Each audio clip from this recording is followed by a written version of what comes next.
Welcome to Synchronize Swatches, your twice-monthly dose of coolness. I'm your host, Chris Gregory. And I'm the other guy, Chip Johnson. Every other week, we watch an episode of cult classic 90s sitcom Parker Lewis Can't Lose, and then we record ourselves talking about it. It's time for Operation Record the Podcast. Are you ready? Responds in the affirmative. Have we done that one before? Can't remember if we've done that already. I don't think we've actually done that one before. Gentlemen, synchronize swatches.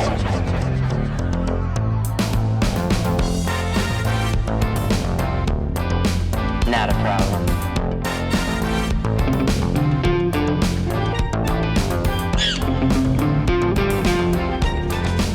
I've never liked you, Lewis. Not a problem. Eat now?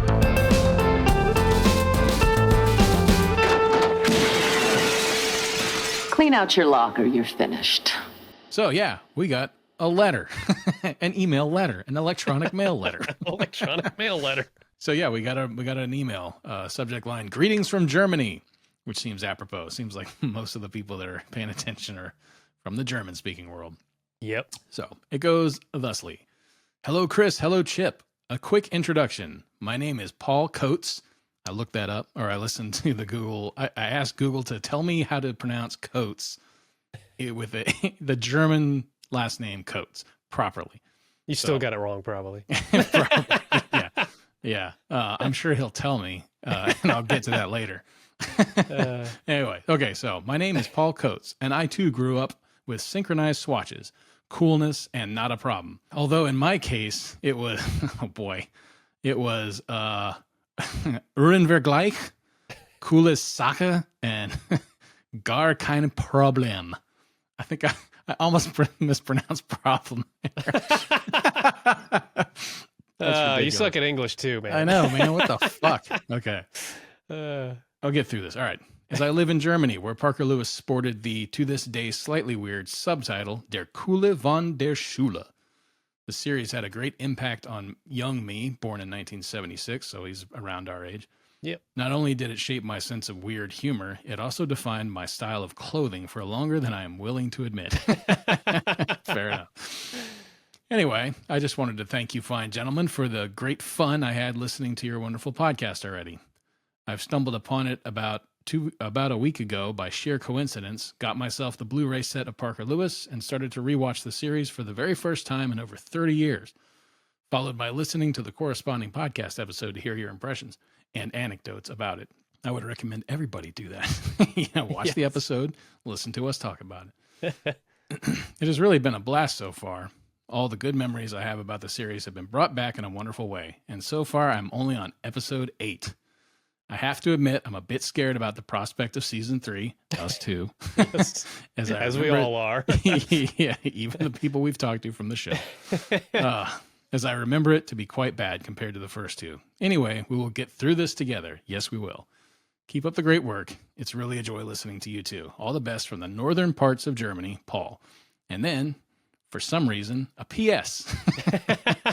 Postscript. Please let me know if you need any future help with the pronunciation of the German episode titles. I feel like this is directed entirely at me. Yes. So far, you haven't gotten a single one right. Oh, my God. Which, on the other hand, it's directed to you because I don't even attempt it. Yeah. I think we need to start flip-flopping this shit, man. Like, if I'm doing that poorly at it... Here I was like, I'm doing all right. I'm doing all right. No, you're not. What we'll do, we'll get on a Zoom call with Paul and have him read each and every one and just cut him into every episode. There you go. Yeah. That's a good idea. I like that. All right. Well, he says, on the other hand, it brought me immense joy, so you might not want to change that. Fair enough. Thank you, Paul. Yes, Thank you for reaching out to us. It's great to know Paul. It's great to know that you're listening and all the way over there in Germany and enjoying it as much as we are. It was great. It was great to get that letter. Yeah. Email letter.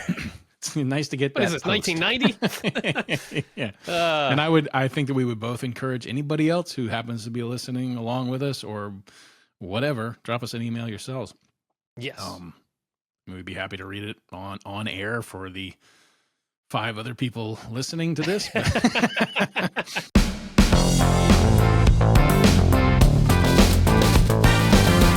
Who are we me to play God with the kid's life.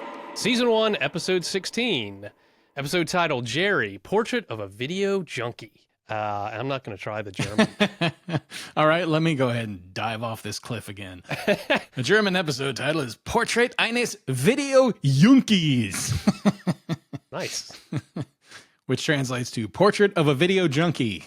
So I guess they just decided to leave Jerry's name out of that title. That's what I was going to say, yeah. Original air date, February 3rd, 1991. Director was Brian Spicer, back again for his 5th episode. And Lon Diamond and Clyde Phillips are writing this one. This is their 7th one that they've written, the showrunners. And this is my episode synopsis. Jerry's duties as a best bud are suffering due to his latest obsession, video games. When he drops the ball on tutoring Kubiac, Parker decides it's time to have an intervention. Meanwhile, a visit from her mother causes Miss Musso to lose her administrative mojo. Very nice. Very concise. Thank you. Didn't have the alliterative flair that yours did, but... well, you know, we don't all have a bachelor's degree in writing that we've used to write a synopsis. Served you well, my friend. It served you well. Yeah. I type a mean email. All right, so our opening gag for this week is in a photo booth, which I believe we've had like the photo situation before, where they freeze frame on a photo for the cuts to black. So we're in a photo booth. Parker's the first one to come in. He puts a coin in the slot, and just as the picture is snapped, 2 babes lean into frame on either side of him and kiss him on the cheek. Oh, yeah. Yeah. Why else would you get in a photo booth? Yeah. And then we see the same exact scene play out with Mikey. And I believe it's the same 2 girls, yeah, it's the too. same girls every time. Yeah. Then we see Kubiac in the booth. He puts a coin in the slot, and he looks around expectantly. And then he's disappointed when nothing happens. Yeah. Finally, the 2 girls lean in and kiss him, too. And he gets this really goofy look on his face. Like, so great. Like sticks his tongue out, too, or something, when the picture's taken. He's so pleased. And then finally, we have Frank, who is actually hanging upside down like the vampire that he is. He puts a quarter in the machine. The 2 girls lean in as though to kiss him, but instead they take one look and they scream. I love that. That's like, classic Frank is a bat kind of thing. Yes. Because he just descends from the ceiling. Yeah, it's so fucking funny. Arms crossed across his chest. Yeah. So then we cut to Jerry's room. It's nighttime, and we track through the bedroom. It's littered with all kinds of video games and tons of video games. Mostly Genesis games, though. Sega Genesis, I've noticed. Yeah, and, actually, if I may cut in here, I'm going to do a. This is going to happen a couple times where I'm going to read off some annoying. Yes, a roll call, an annoying interruption with the roll call of games I saw. Yes, nice. We've got Moonwalker for the Genesis. Yep. We've got all the Tiger handheld games, as you mentioned. We've got Rambo on Genesis. We've got Super Monaco, the racing game. Oh, yeah. And then we've got Pat Riley basketball. I noticed the Ghostbusters in there, too. Was the Ghostbusters in there? Oh, There's okay. a Ghostbusters for Genesis in there, too. Yeah. Nice. And then a shit ton of those cheap-ass Tiger handheld games. Yeah. Yeah. Those things, I know we talked about this. We may have talked about it, not on the podcast, but you and I talked about it. Like, I had the Castlevania one, or I think it was Castlevania Part 2, Simon's Quest, on the Tiger handheld. It was before I ever had a Game Boy.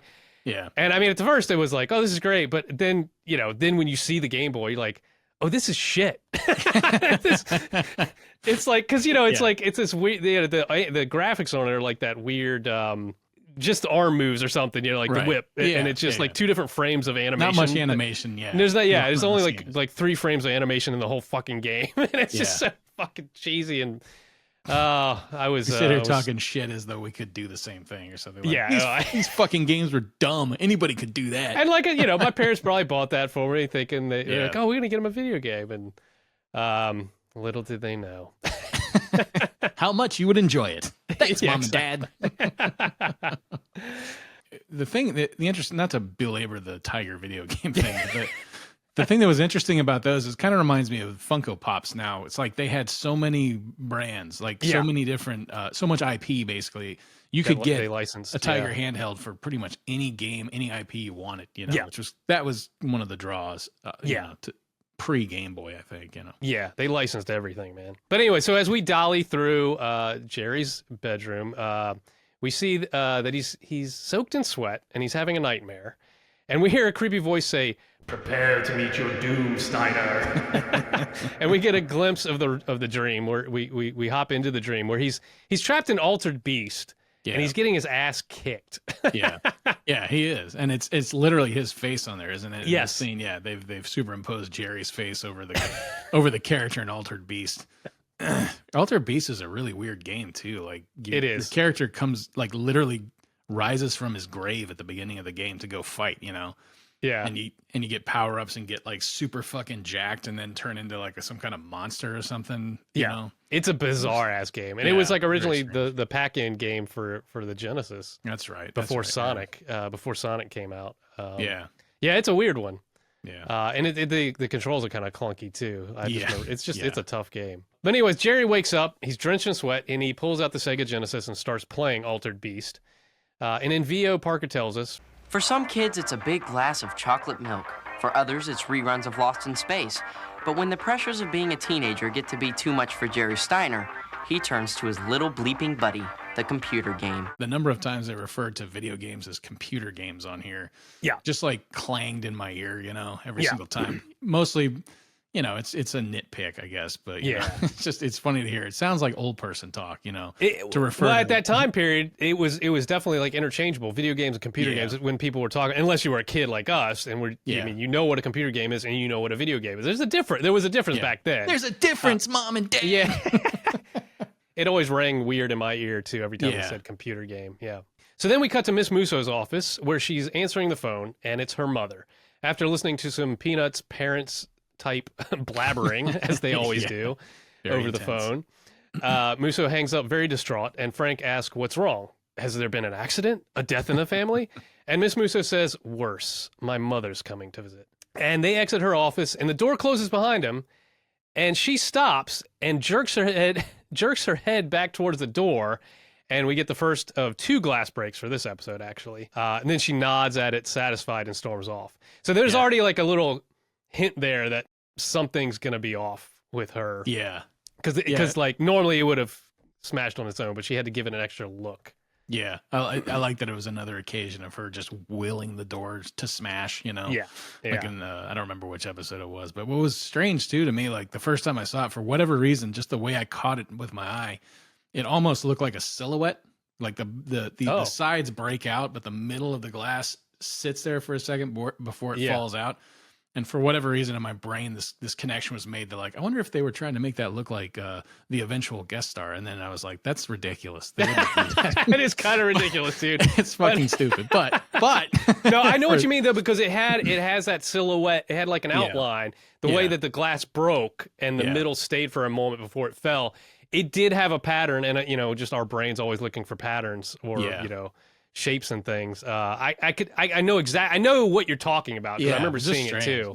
My brain didn't go as far off as yours did, but I went to conspiracy land. Well, they probably meant to. Anyways, after the glass breaks, Miss Musso nods at it, satisfied, and she storms off. And we cut to the hallway, the school hallway. Where they're doing class elections again as the banner. And always. in the background. So many Do you elections. think a lot of people they're constantly getting impeached and they're just having to constantly that's have what new it is. elections? They're all being removed from office over and over and over again. Becky Grant's out. Yeah. So we see Kubiac staring at his own reflection in a very large mirror that is labeled Larry's mirror, which of course has, I think the R in mirror is missing, and they had the little caret to add it in or whatever. And he's staring at kind of like an animal looking at their own like a dog looking at their reflection in a mirror, just kind of like not knowing what they're looking at and thinking he's another creature. Yeah, because that's what Larry is. Yes. Mikey and Parker are observing this, and soon Kubiac asks them for help with his geography. Hang on, my mouse just died. Damn it. I'm just vamping here for. Oh, come on, man. I'd give you a battery, but Well, no, here's the The 2,000 miles. here's a rant. Fucking Apple. So it's the Apple Magic Mouse, right? It's you can't put batteries in it. It's rechargeable. But they stupidly put the charging port on the bottom of the mouse. So if you're charging the mouse, you can't fucking use it. Now, what's even stupider is they had these magic mouses back in the day, and they had the charging port on the front so that you could plug it in and use it while you were charging it. Why did they step back and like they had it figured out? Like it exists in the world. That technology existed. It's not like, oh, we can't put it on the fucking front. Right. And like, why the hell did they ever develop this fucking magic mouse? Okay, And ladies I and cannot get gentlemen, it back. it took exactly 16 episodes of this show for you to see the real Chip Johnson here. Fucking losing his mind over some shit. I want Apple to fix this, god damn it. Oh, yeah, no, you're right. You're right. Don't yell at me. You're good. It's Don't put your foot through a fence. It's okay. I know, I was just about to say. Chris is going to bring up the time I kicked a hole in a fit. It's my favorite story. I have anger issues, people. Yeah, that was like 30 fucking years ago, man. I've not improved. Oh, the mouse is back. I don't know what All happened. right. They heard you. All Said, don't right. He's angry at us. Switch his mouse back on. Yeah. Yeah. God's sake. God. Where were we? I had my anger under control for years with meditation, but it is slowly creeped back But that in. became so fucking boring and annoying. Oh, God. Okay. Hopefully the mouse holds up. Hopefully it wasn't actually the battery dying. It was just a Bluetooth problem. Yeah. Fucking Bluetooth. Jesus. So, okay, Mikey, back to the show. Yeah. Mikey and Parker are observing Kubiac at the mirror. Where's my help with geography test? Oh, well, that's sort of Jerry's department.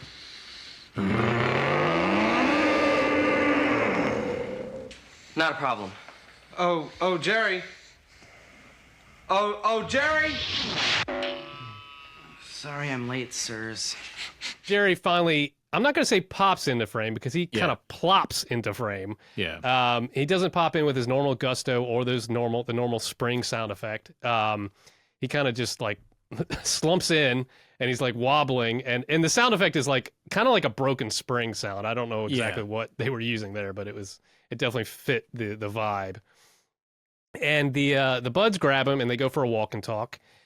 He was late for their appointment with Kubiac, and they are concerned because it's not like him to be late for things. And Jerry looks very haggard at this point, like he's about to fall asleep. And suddenly, weird bleeps and blips start emanating from his jacket. And Mikey's like, he asks if he has R2-D2 living in there. And Jerry pulls out a handheld game, and he apologizes and said, "Oh, I just forgot to turn it off."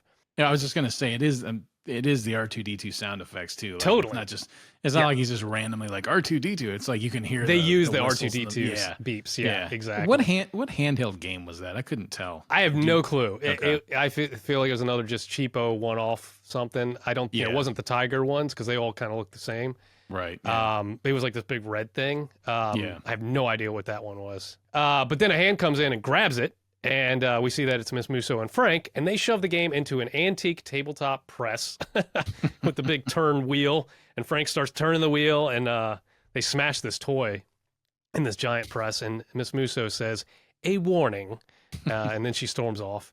And Parker says sarcastically, "Boy, she's in a good mood." And Frank like zips into frame and informs them that her mother is coming into town. So Frank departs, and Jerry pulls out a frozen yogurt with gummy bears from his jacket. And Parker realizes, by seeing this, Parker realizes that Jerry must really be upset. He tries to console him that, hey, it was just a video game. And Mikey jumps in and is like, yeah, it's not like when Sparky died or anything. To which Jerry adds, Sparky was very special to me. It's not every day that you connect one-on-one with a pet like that. And Parker reveals that Sparky was actually an ant. And then I love this. This is what I love this fucking line. Jerry adds mournfully, "Was he ever?" That's so awesome, yeah. Well, that he had a pet ant. Yeah. Was he ever? Was he ever? Parker tells Jerry that he's got to help them tutor Kubiac in geography or they're all toast. So Jerry just shuffles off without really saying anything. He doesn't even answer him, really. It's kind of odd. And we cut to a classroom where the classroom is watching a film strip about frogs. Film strip. You remember reel-to-reels back in the day before everything was on computers and projected.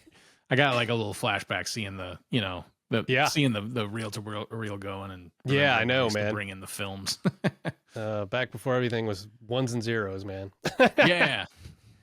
Start yelling about that. Yeah, bring back the analog world.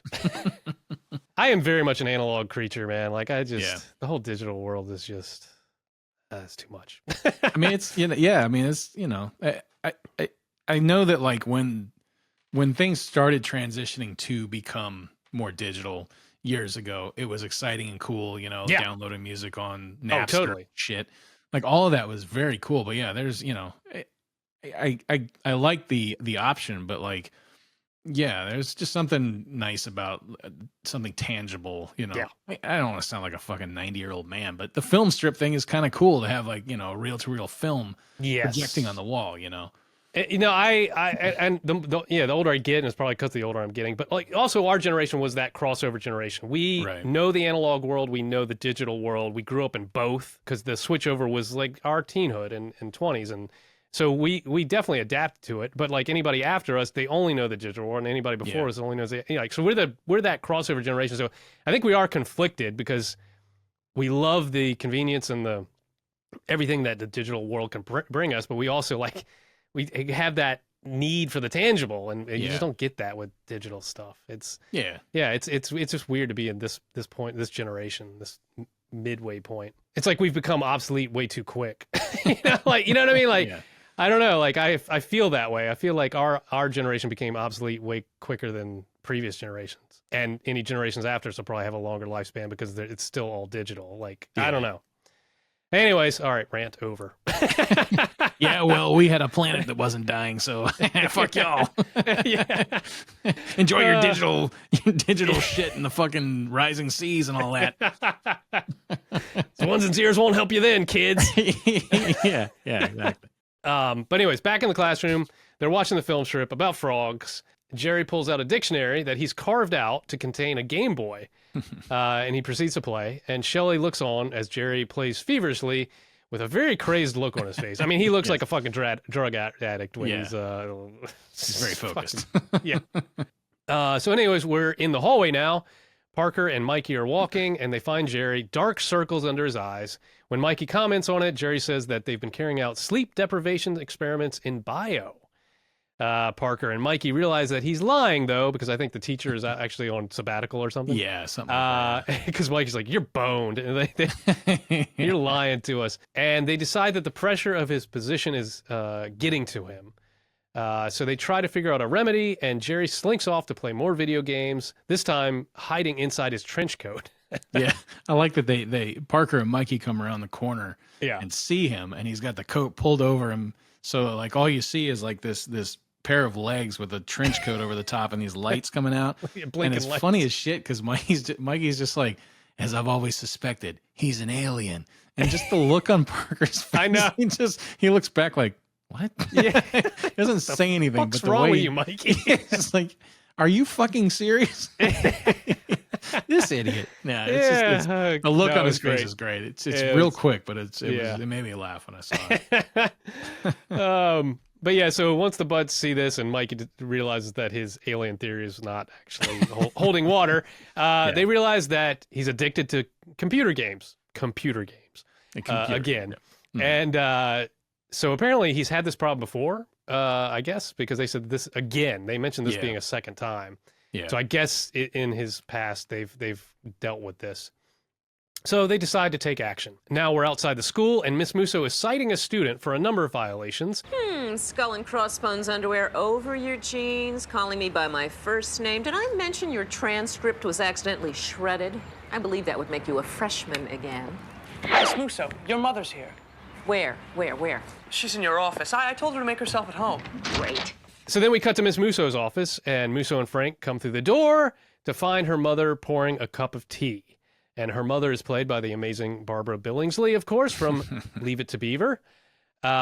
She has also completely refurnished the office. So Miss Musso's cold, modern sleekness is now replaced with warm, cozy grandma vibes. Yeah, I made a note that this was like my grandma's house didn't really look like that, but that those vibes were there. Like this looks like every kid's grandma's house in like 1987 or something. Yes, you know? It's just like 100%. very, yeah, very, yeah. And it's not at all, obviously, not at all like Miss Musso's style.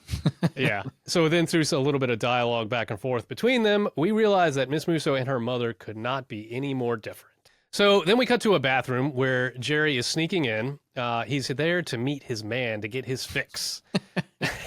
Like a street peddler, Badge opens a large coat to reveal video games of all kinds. And I love this gag because as he opens that trench coat, the lights of the bathroom dim. And he's got like this, you know, like string light or whatever you call it, like this string lighting that's dancing around, highlighting all these games inside his coat. And we hear all kinds of course, video games bleeping and blipping and all that. Yeah. And he asks Jerry what he wants. Jerry wants all of them, but he's only got $7. So Badge shuts his coat, the lights come back up, and we hear the sound of like a dying Pac-Man, which is great. And Badge is like, later, dude. I love that. But Jerry stops him and offers up his swatch. And Badge responds with, dude. Because that's sacred. And we cut to Parker Central, and we see Parker and Mikey watching this all go down. You know, they're a little peeved that he's given up the Bud's Swatch watch. Yeah, I had a couple of things to point out here. Number one, the fact that these guys have cameras trained in the bathroom is a little disturbing. That's a great point. And it's not even like there's one, you know, camera on the ground or on the wall or something. Like you can see everything in that bathroom, so no privacy. No. One thing I wanted to point out, you keep mentioning the games blipping and bleeping and all that. I thought about this afterwards. Like it's kind of unique, I think, that this show used actual sounds from video games because, as you probably remember, it seems like all the way up until like even a couple of years ago, shows and movies would have video games in them, and they'd always have the Atari Pac-Man sound in the background. Yep. It was always like that, you know, and just sound, and it'd be like very generic sounding. Yeah. Yeah. It'd be like a modern arcade with that horrible Atari Pac-Man sound from that horrible Atari Pac-Man game. Yes. But it just, worst Pac-Man port ever. God, it's awful. Yeah. But I mean, great for the time, I'm sure, but terrible now. I think people realized even then that it was shitty. Yeah, you're probably. I think they did. Yeah, that and the ET game. God. Yeah. But yeah, I thought about that after the fact that it struck me that you hear the actual sound from these games and not that, you know, that weird Pac-Man sound. And we see he's playing Altered Beast, and clearly it's Altered Beast. And I mean, you even see the title, and I mean, this is trademark stuff. And normally, like you say, especially in the 80s and 90s, they would just have some generic bullshit. Yeah. They wouldn't use brand name stuff. I did notice in the credits though they had some Sega of America credit, blah blah blah. So I think Sega teamed up and just saw it as good advertising. Yeah. Because obviously there was no Nintendo games besides the Game Boy, but there's no like Nintendo or Super Nintendo game. It was all Genesis besides the handheld Game Boy stuff. Yeah. So I think Sega just got on board. Like, just use it, anything you want. Which is cool. Very rare. And to your point, the Pac-Man sound used here is the legit arcade Pac-Man dying. Like when Pac-Man dies, it was the actual legit sound from the arcade. Yeah. So then we cut to Jerry in a locker. The Best Buds are trying to get Jerry to confess that he has a problem. They tell him that he's got to stop and he's got to help them tutor Kubiac. I love this fucking shot of Kubiac. Yes. At this point, Kubiac approaches, clutching his head, like, need geography help. So dumb. Like he's having a migraine or something. Yeah. It reminded me of the thing last week with the raison d'etre gone. Yes. He's just having a fucking meltdown. Oh man! So Mikey pulls a mirror out of a nearby locker to distract and calm Kubiac for the moment, which works again because he sees the reflection and he's just like pawing at it. So stupid. So anyways, Parker tells Jerry that they need his expertise, but he's dubious Maximus about him being able to deliver. That's great. Great 80s, 90s slang. Dubious Maximus. So Jerry finally emerges from the locker. Sir, this bud was put on this earth to grow, to learn, to be part of a vital threesome, united in spirit, connected in vision, and always in the pursuit of truth, happiness, in the Santo Domingo way. Please, despite your doubts, give Jerry a chance. This bud's for you. So after that long speech, he convinces the buds to give him another chance. Parker agrees, and they go to Synchronize Swatches. 3 wrists come into frame, 2 sporting the swatches, and the third, a goofy smiley face watch, which instead of making the swoosh sound that we're used to when the swatches come in, it makes a nice like splat sound. And I have a note here too. The close-up on that arm that's got the smiley face watch is hairy as fuck. Like it's like a grown fucking man, hairy ass fucking arm. That is not Troy Slayton. That's funny. Yeah, I didn't notice we were talking to him. I didn't look at his forearms or anything. Yeah, but I mean, because Troy's like 15 there. I was like, that is not a 15-year-old boy's arm. It's way too much fucking hair. It's got a tattoo on it. Yeah. So anyways, we cut to the hallway. We find the student that Miss Musso was writing up earlier, and he's like twirling those metal Zen stress balls. Or what were those things? Like I don't know, Zen stress balls. Because they make music, or they kind of make these little chimes as you. But I think they're like a stress thing. Yeah. So he's just standing in the hall twirling these things. So we're tight on that, and we hear Frank pointing out to Miss Musso that I can't remember the guy's name, but he's out of detention now. So Miss Musso approaches, primed to give him the thumb. But as she does, her mother steps in between, and Miss Musso's thumb sputters out.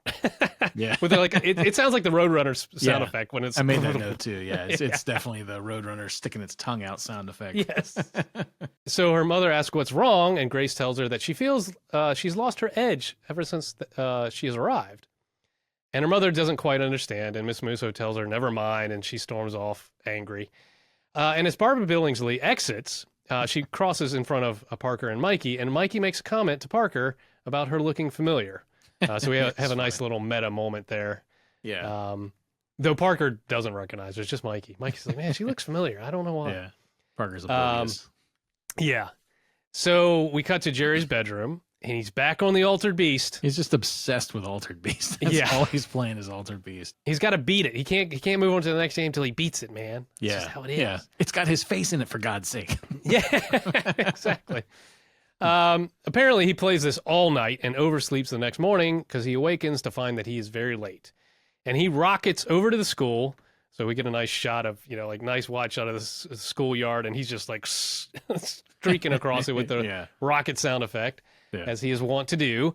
And we find Kubiac in front of his mirror looking very distraught. Yeah, this is when his name is written on it here too, right? Like, you mentioned that earlier. Yeah, okay. Yeah. I thought it was funny that he had his name written on his mirror. So it's his mirror now. Yeah, he's this is my mirror. Kubiac's mirror. Or Larry's mirror. Yeah, I think it is. I think, doesn't he have the little, did you mention he had the little carrot thing in the R? Yeah, so but it's not in Larry this time, it's in mirror. Like one of the R's in mirror is missing, so they got the little carrot to add it. Yeah, good thing I was listening earlier, huh? Yeah, you don't, good thing I was never paying listen. attention. Don't yell. We covered all this, Chris. Sorry. Where's my fence? God. I just keep fences on hand. Stress. I don't use the stress relief balls. I use fences. Yeah. If you pan the camera around, there's just like a fucking pile of wood behind, over to the side with broken footprints fences on it. Oh God. Anyway, so he rockets over to school. We find Kubiac in front of his mirror. And in VO, Parker tells us that Larry is so bummed about his impending geography test that even a plate of cupcakes can't cheer him up. And so, that's bad. I mean, if fucking cupcakes ain't going to cheer Kubiac up, man, you know things are dire. So Parker and Mikey shake their heads disapprovingly as Jerry arrives. He tries to say that he has an excuse, but as he does, another video game falls from his jacket.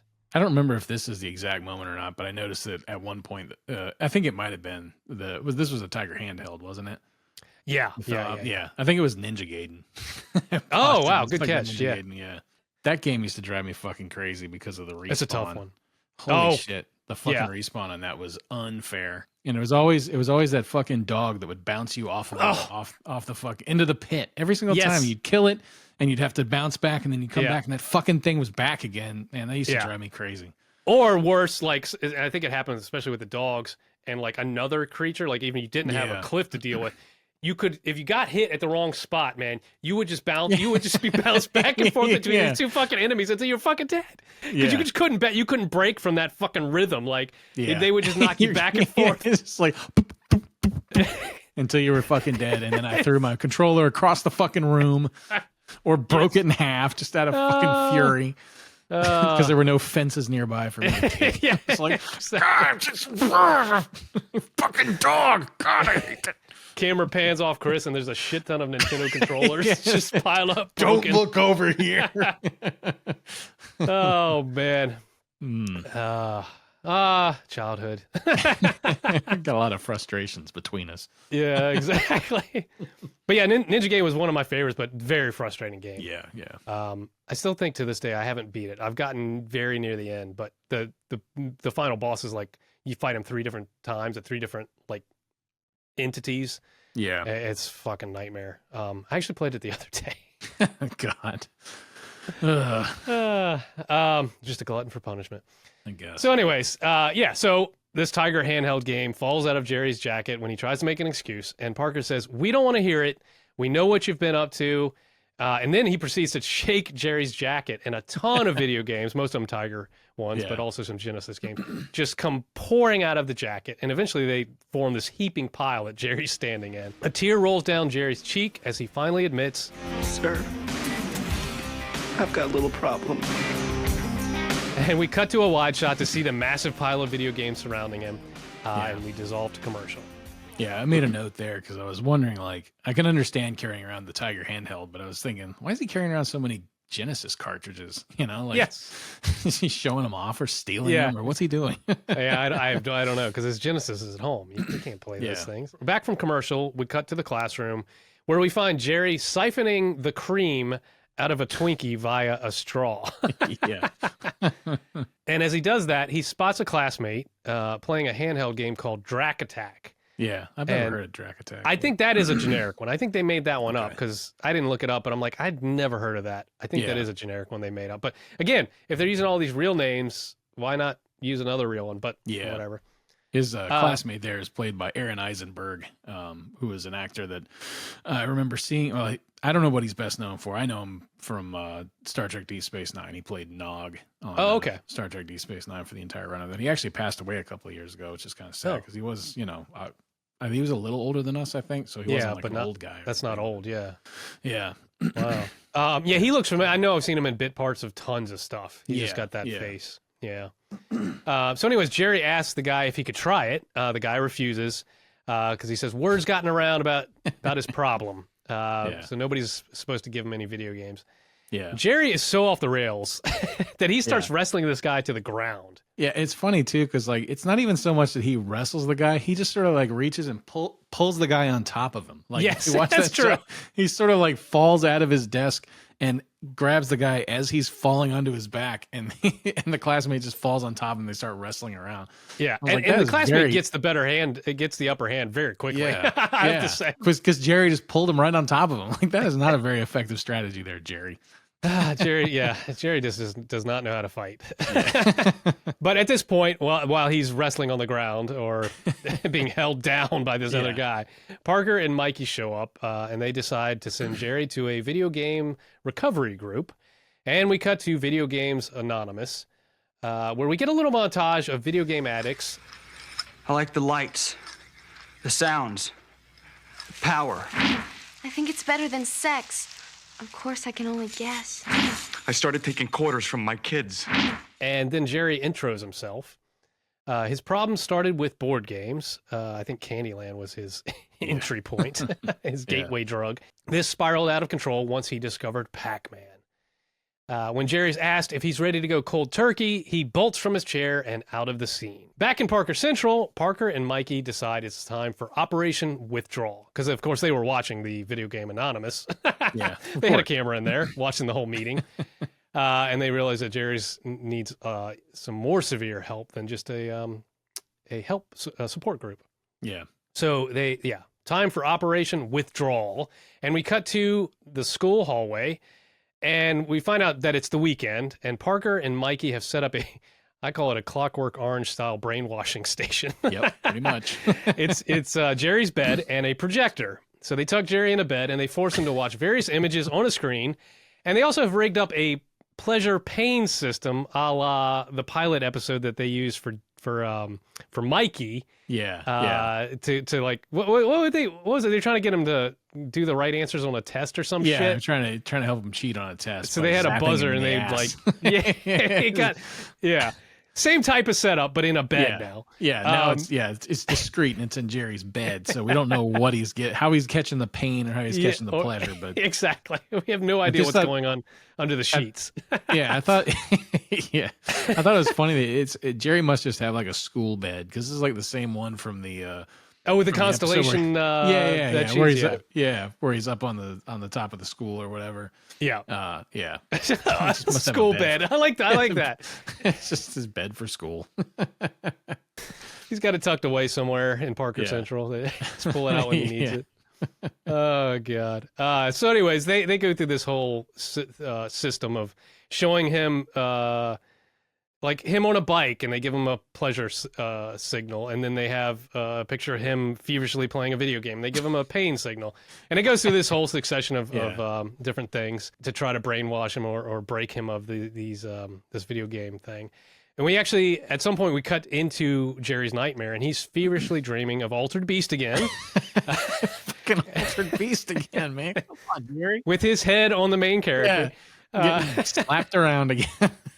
The first level. He's not even out of the first fucking level. I know. But he awakes in a cold sweat, and Parker wipes his brow and informs us in VO that Jerry's video game fever has finally broken. And we cut to Miss Musso's office, and Grace's mother informs her as she enters that she has good news. Remember this morning when you were at the school board meeting? I talked Frank into letting me make a few morning announcements. Really? Let me guess. Did you parole everybody in detention hall, release all the lab animals, grant loitering students a holiday? No, I told them I had to leave. Oh, I've got to, dear. Your dad needs me. So Miss Musso gasped in excitement. I say she gasped in excitement. It's more like a faux gasp of like, oh no, but you can tell she's excited. Yeah, it's absolutely, it's wonderful. That was my note there. It was just, I love Musso's response to that. It's so well done. Yeah. But anyway, so she tells her mother that she'll get Frank to drive her to the airport. And her mother says, that's not necessary because your brother Ted is picking me up. At which point, Jerry Mathers, a.k.a. the Beeve, walks in, and a goofy rendition of Leave It to Beaver plays. Ted cheerily says hi to his mother. Then his demeanor drops, and he begrudgingly greets his sister, and Grace responds in kind. Yeah. So Jerry Mathers with that fucking hat. Yes. they slapped the fucking 1950s little ball player cap on top of him. You know, it's funny because like this is around the same time, maybe a little after they rebooted Leave It to Beaver for the 80s, you know, the late 80s or whatever. So it's not like, it's like, I feel like we've probably seen enough Leave It to Beaver, here's Beaver reprise jokes about Jerry Mathers kind of thing. But I feel like this might have been like at the front end of that, you know, like to us now it's like, oh, there's Jerry Mathers, but you know, this might have been one of the first times they did that kind of thing. Maybe not. I don't know, but it's interesting. It's interesting that it's contemporary to the reboot of Leave It to Beaver. Yeah. And then also that fucking hat. It cracked me up with the, like you said, the goofy rendition of the music in the background. Yeah. And I was just sitting there watching, like, oh, come on, Jerry. Yeah. And speaking of the music too, you know, Dennis McCarthy, right? He's the composer. I mean, he does such a great job. I mean, his music just works so well for the show. And then, like, you know, doing a kind of a goofy Parker rendition of like the Leave It to Beaver theme, you know, or and also in this, like, the music in this particular episode, I meant to make a note of it, but it's very synthesizer heavy. There's a lot of, you know, because I guess just the nature of this episode. And I really dug it because I was like, it's kind of just a slight departure, but I mean, still, you know, Dennis McCarthy and his people doing stuff. Yeah. But it's like, it's an interesting soundtrack to this episode. Yeah. I did enjoy the that she and that Grace and Ted were both had like that. The way they greeted each other was funny. With just like, hey, so good. how you doing? So good. You know? I know. Yeah. So then as her mother exits with Ted, Miss Musso wipes her brow. And then we cut to the classroom where Kubiac is seated at a table eating a candlelit dinner, as he is wont to do. Mm-hmm. And Jerry enters and asks Larry if he's ready to go to work. He pulls out a pizza that's shaped like North America, and it's a pepperoni pizza. Then he pulls out another pizza that's anchovy, and that he says is South America. So he places these two pizzas kind of in relation to one another. Yeah. And then he places a slice of garlic bread, or I guess a loaf of garlic bread, down in between these two countries, and he calls it Central America. Kubiak grabs this this loaf of garlic bread, bites it in two. Yep. To break it apart, and then he places it back down, and he says Panama Canal. Yeah, that was funny. I like that. I like too that when Jerry broke out South America, he looked a little grossed out by the anchovy. Yeah, but Kubiak did not give a shit. No, nope. He was licking his lips. Yeah. So, anyways, Parker and Mikey are watching this all on monitors in Parker Central. They're doing a lot of just sitting in front of the fucking tube. They're watching TV. In this episode. They're fucking trashing him for playing video games, and all they're doing this episode is watching TV. Oh, God. But they're pleased with what they're seeing. Yeah. And all this time, there has been this large rack of assorted video games behind Jerry. That's so dumb. I know. And in VO, we find out that Parker has done this as a test, kind of just to tempt him and test Jerry's fortitude. But unfortunately, Jerry fails. He grabs a video game, slips it into his jacket, and slinks out of the room.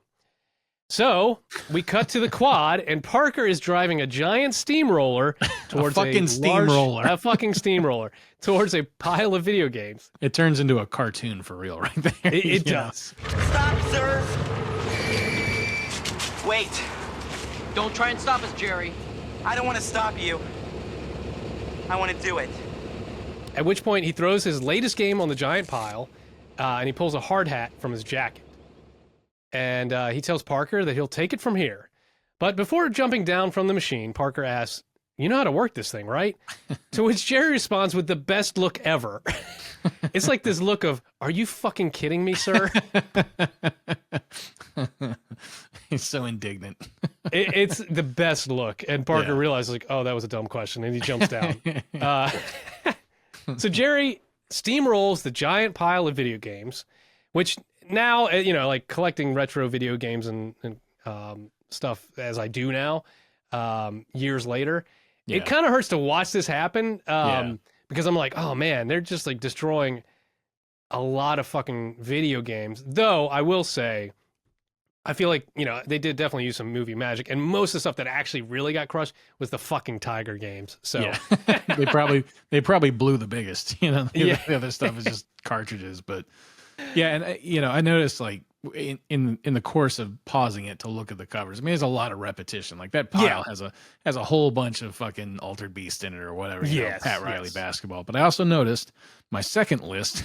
Yes, here we go. Of titles, So I also saw Golden Axe, which I loved. I love Golden Axe. It's also very frustrating as a game, but I remember playing that in the arcade, and that's a fun one. And then Hellfire, which I don't think I ever played. Afterburner 2, not Afterburner 1, Afterburner 2.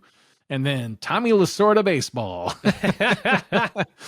I think we mentioned Tommy Lasorda last week. We did. In reference to the Slim Fast thing or whatever. Slim Fast, yes. Tommy Lasorda Baseball. The deed done, Mikey and Parker ask how he feels, and Jerry smiles, saying, "I feel lighter." And at this point, Parker presents Jerry with a gift. And Jerry unwraps this gift to reveal that it's a Game Gear. And he's a little confused. And Mikey explains, "It's pure rock and roll, man. If you got a problem, don't blame the guitar, you blame yourself." Yeah, that's what you do with people who have addictions, is once they break the addiction, you buy them a fucking fifth of vodka. Like, nah, it's okay. You can have a little. What the fuck, man? That's not how that works. And then Parker jumps in and elaborates that his problem isn't Track Attack. It isn't Altered Beast. It isn't any of these other video games. Videos, and he just says videos. He doesn't say video games. I'm just giving up at this point. Yeah.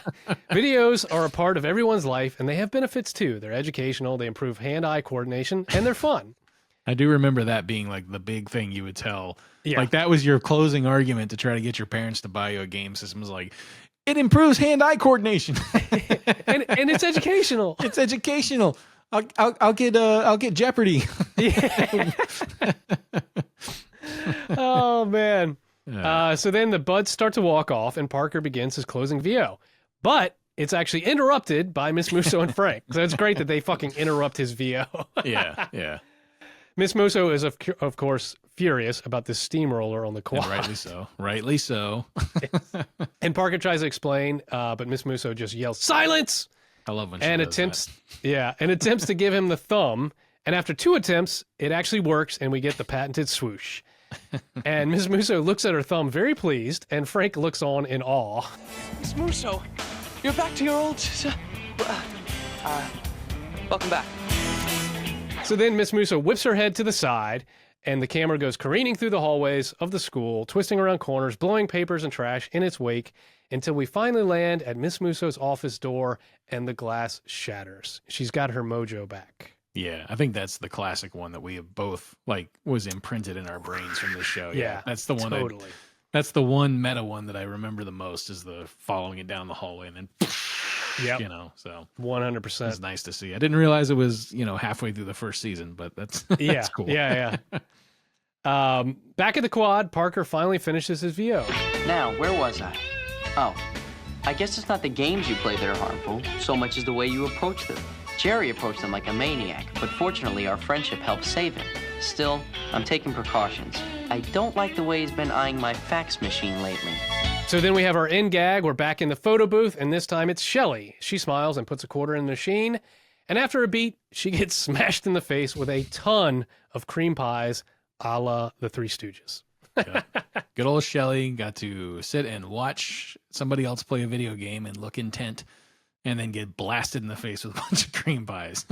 Thanks for coming to work, Maya.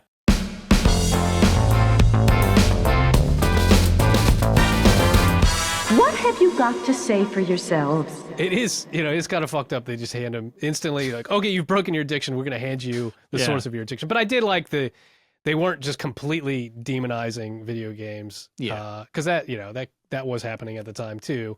That's true, yeah. That they were kind of preaching, hey, it's, it is a little bit of, you just need some moderation. You can still play, but you just need moderation in your life. Yeah. But yeah, you're right. Like if you went up to a recovering alcoholic and handed him like, here's some whiskey. I haven't smoked in a month. Awesome. Yeah. Here's a pack of smokes. Here's a pack of smokes. Here's a whole carton of cigarettes. Yeah. You're cured. You can deal with it now. You look over and the guy's like, huh? Lighting like 6 at once.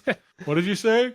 Oh man. Yeah. Yeah. I did like, you're right.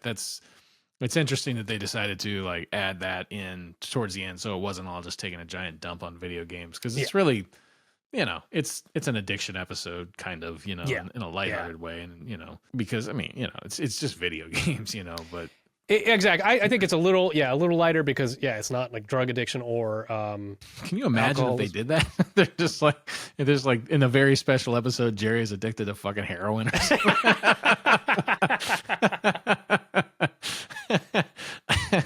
His fingertips are all bandaged up because he's been dry. He's been injecting under his fingernails.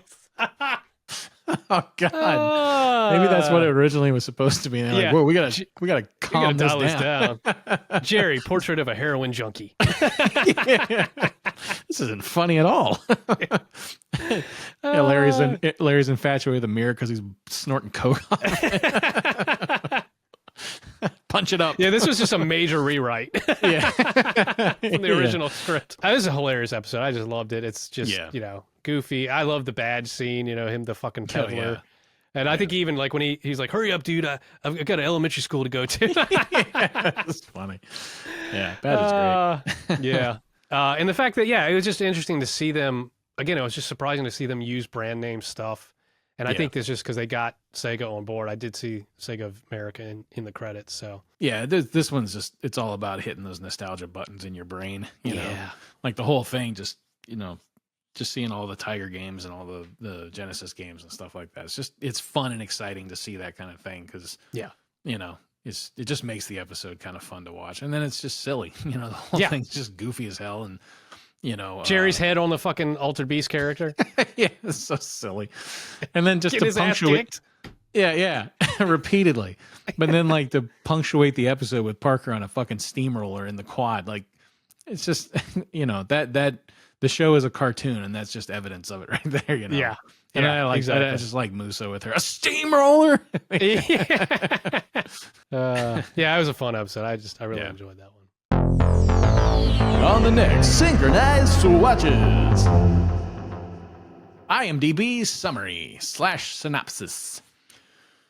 Parker goes head over heels for a girl. His buds find that their leader has fallen under her spell and they are powerless to stop her. He grows brainwashed enough that Mikey and Jerry can no longer depend on him, which causes quite a ripple in the Parker Lewis Can't Lose universe. Now Jerry and Mikey need to save their friend before the group permanently disbands. The old classic, your buddy's got a girl and now he doesn't hang out with you anymore. Yeah, it's the Yoko Ono episode. Yeah, That's exactly what it is. My brother's a dead man.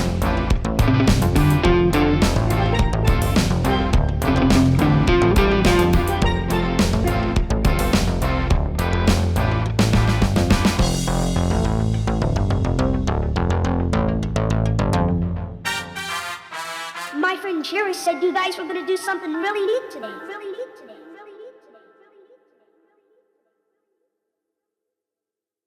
God,